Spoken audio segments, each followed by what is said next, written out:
Now, of course, Roswell, New Mexico is home to the Alien Festival because of the Roswell UFO incident, which was admittedly an Air Force experiment to pick up Soviet nuclear activity by monitoring sound waves, but now it's been blown up into this whole thing.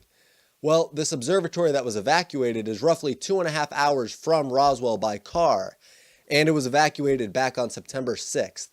Now, the particularly interesting piece of this story is that Sherry Lifson, a spokeswoman for the Association of Universities for Research in Astronomy, said that her group was addressing a security issue and decided to vacate the facility as a precautionary measure.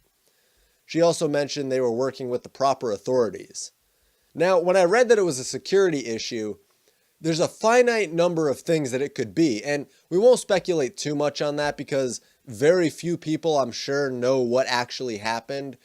But hacking is something that domestic people, but mostly foreign people or foreign nations, are attempting all the time. As some of you might have heard in the video I posted up on Saturday, a lot of these hack attempts are AI bots, and I could see a national solar observatory being made a target and then hacked because their defenses weren't sophisticated enough. And I'm no expert in how the national observatories operate their security systems, but we also can't just assume it was an AI bot. It very well could have been, or it could have been a person, or more likely a foreign organization attempting to gain control over the observatory's inner workings.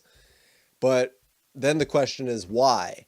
And perhaps it's to monitor Trump's Space Force, seeing as this article is from late July, and it says, in coming months, Defense Department leaders plan to stand up 3 of the 4 components of the new Space Force: a new combatant command for space, a new joint agency to buy satellites for the military, and a new warfighting community that draws space operators from all service branches.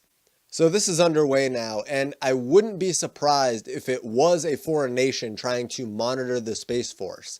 And normally I wouldn't be speculating so much, but other than quotes and the fact that the entire small town of 12 to 15 people and the post office were evacuated too, we don't really have much more to go on besides speculation. And the other theory that I have is that the observatory is fairly close to White Sands, which is home to the White Sands Missile Range. And right in front, you'll notice Holloman Air Force Base. I'm sure that there are numerous foreign governments that would love to get a look at some of the operations at the missile range and or the Air Force Base. And it's still strange that the town was evacuated along with the post office, because you'd think that a breach of the observatory wouldn't warrant the evacuation of the whole town, which admittedly leaves these pieces a bit disconnected for me. Not to mention that there were rumors spreading that this was all because of geomagnetic storms. And that's not seeming to be the case. There isn't really anything unusual going on with the sun that we know of.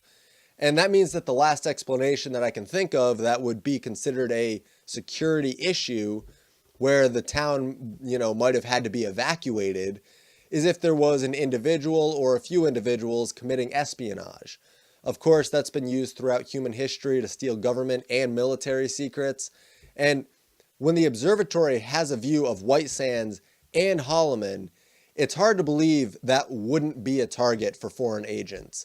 So just stay away from the sensationalist claims for this and really think about it, okay? It wasn't aliens. It's unlikely to be geomagnetic storms. And yes, there was a Black Hawk helicopter in the area, but that's not out of the ordinary. However, there have been 12 other observatories that had their live webcams go down. So this is definitely a story to keep an eye on. As the first article that I brought up had mentioned, they are going back to work this week, so whatever the threat is seemed to have either passed or been dealt with. But okay, now let's get into a story that we actually know quite a bit more about. Bob Woodward, he wrote Fear about Trump in the White House, and needless to say, there's been backlash for that. But getting beyond that book, he's not trying to make the president look good. Like, that's obvious. He's not trying to make Trump look good.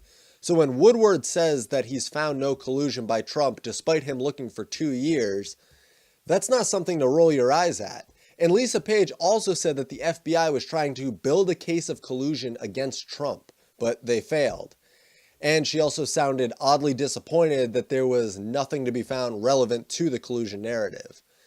Now, apparently there's a secret witness or someone's changed their testimony.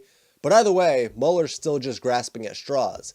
Trump has been more investigated and had his past gone through with a fine-tooth comb more than any president in history.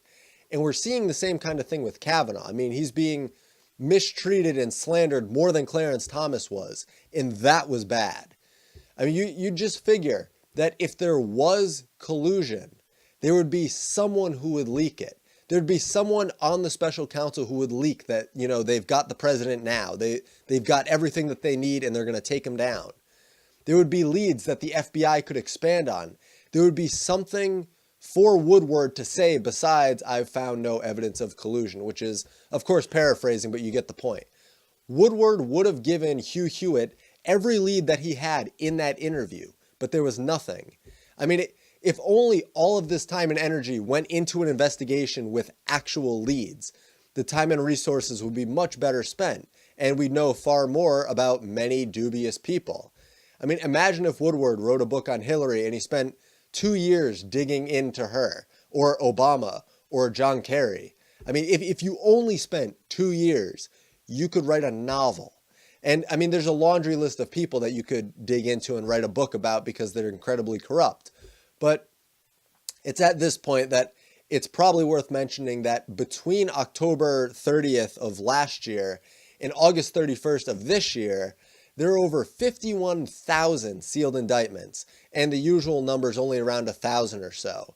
I mean, I remember when that number was around 9,000, and I thought that was incredibly high, but now we're at over 51,000. So there is certainly something going on. For all of the inaction that we see, there's very clearly something going on behind the scenes. So that's all for this video. You can be sure to hear about any updates to these stories right here on the channel. So thank you all so much for watching.